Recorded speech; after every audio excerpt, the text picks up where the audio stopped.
말씀은 창세기 29장 1절에서 14절까지 말씀입니다. 함께 읽겠습니다.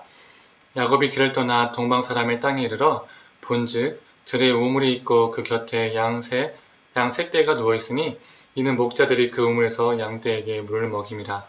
큰 돌로 우물 아귀를 덮었다가 모든 떼가 모이면 그들이 우물 아귀에 돌을 옮기고 그때 그 양떼에게 물을 먹이고 우물 아귀 그 자리에 다시 그 돌을 덮더라. 야곱이 그들에게 이르되 내 형제여 어디서 왔느냐? 그들이 이르되 하란에서 왔노라. 야곱이 그들에게 이르되 너희가 나홀의 손자 라반을 아느냐? 그들이 이르되 아노라. 야곱이 그들에게 이르되 그가 평안하냐? 이르되 평안하니라. 그의 딸 라헬이 지금 양을 몰고 오느니라. 야곱이 이르되 해가 아직 높은즉 가축 먹일 때가 아니니 양에게 물을 먹이고 가서 풀을 뜯게 하라. 그들이 이르되 우리가 그리하지 못하겠노라. 때가 다 모이고 목자들이 우물 아귀에서 돌을 옮겨야 우리가 양에게 물을 먹이느니라.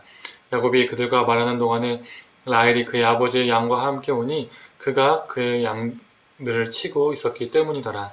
야곱이 그의 외삼촌 라반의 딸 라헬과 그의 외삼촌의 양을 보고 나아가 우물 아귀에서 돌을 옮겨 외삼촌 라반의 양떼에게 물을 먹이고 그가 라헬에게 입맞추고 소리내어 울며 그에게 자기가 그의 아버지의 생질이요 리브가의 아들됨을 말하였더니 라헬이 달려가서 그 아버지에게 알림해 라반이 그의 생질 야곱의 소식을 듣고 달려와서 그를 영접하여 안고 입맞추며 자기 집으로 인도하여 드리니 야곱이 자기의 모든 일을 라반에게 말하매 라반이 이르되 너는 참으로 내 혈육이로다 하였더라.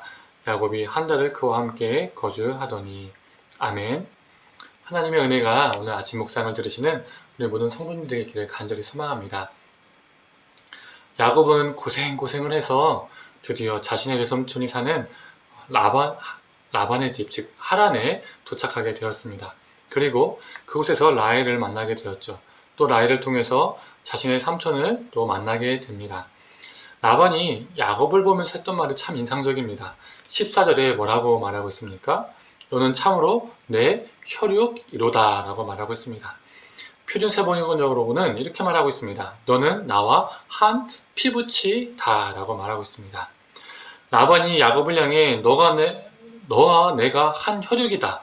너와 내가 한 피부치다 라고 이 한 말이 얼마 전 야곱이 자신의 피부치였던 아버지와 형에게 했던 가까운 과거의 일을 야곱의 현재로 끌어오고 있는 것 같습니다. 이후 야곱의 인생이 어떻게 될 것인지 연상을 시켜주는 것이죠. 야곱은 자신과 한 혈육인 에서를 그리고 아버지를 속였었습니다. 그런데 이번에는 야곱이 자신의 혈육인 라반에게 속임을 당할 차례가 오게 된 것입니다. 속이는 자가 이제는 제대로 크게 속임을 당하는 자가 되는 것이죠. 뛰는 놈이 나는 놈이 있다는 말이 있죠. 야곱이 뛰는 놈이라면 라반은 나는 놈입니다. 야곱이 점도둑 사기꾼에 불과하다면 라반은 대도이죠. 야곱은 1, 2년도 아닌 14년이라는 긴 시간, 거기다 6년을 더하면 20년이라는 그 긴 기간을 라반 밑에서 종처럼 살아갑니다. 그런데 우리가 28장에서도 보았듯이 분명 하나님은 야곱을 향해 너가 어디로 가든지 너와 함께 하겠고 그리고 내가 너를 지키겠다라고 약속하셨습니다. 하나님은 라반의 집에 야곱을 머물게 하심으로써 사람을 속이며 사는 것이 얼마나 고통스러운 것인지, 나의 이익을 위해서 타자를 돌아보지 않는 것이 얼마나 힘든 것인지를 깨닫게 하셨을 것입니다. 야곱은 긴 시간 여러 어려움을 당하면서 그 라반의 집에서 어려움을 당하면서 이런 생각 저런 생각을 정말 많이 했겠죠. 혈육으로부터 이렇게 아픔을 당하는 것이 이렇게 힘든 것이구나. 브엘사바에 있는 나의 혈육, 나의 아버지, 나의 형은 나로부터 속임을 당해서 참 마음이 아프고 힘들고 붕괴했겠구나. 이런 생각을 수시로 했겠지요. 야곱이 라반의 집에서 종처럼 일하는 그 기간은 하나님이 그를 깎으시고 그를 다듬으시고 빚으시는 기간이었습니다. 즉 하나님이 그와 함께 쉬고 그를 지키시는 시간이었던 것이죠. 우리는 하나님이 우리를 지켜주신다는 그런 생각을 하면 어렵고 힘든 일, 안 좋은 일로부터, 달갑지 않은 일로부터, 위험한 일로부터 우리를 벗어나게 해주시고 더 나은 삶으로 이끌어 주시는 것을 우리를 지켜주시고 보호해 주신다라고 생각할 때가 참 많이 있습니다. 그러나 오늘 본문은 다른 것을 말하고 있습니다. 우리 하나님이 우리를 지켜주시는 일은 우리의 생각과 다를 때가 있다는 것입니다.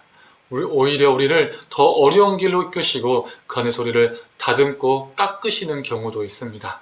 우리의 못난 점을 깨닫게 하시고 변화시켜 주십니다. 이것이 우리 하나님이 우리와 함께 하시고 우리를 지켜주시는 방법이십니다.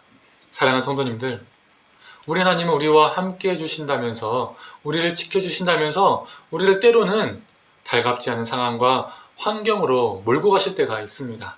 그런데 그것이 바로 우리를 지켜주시는 방법, 우리와 함께 해주시는 방법입니다.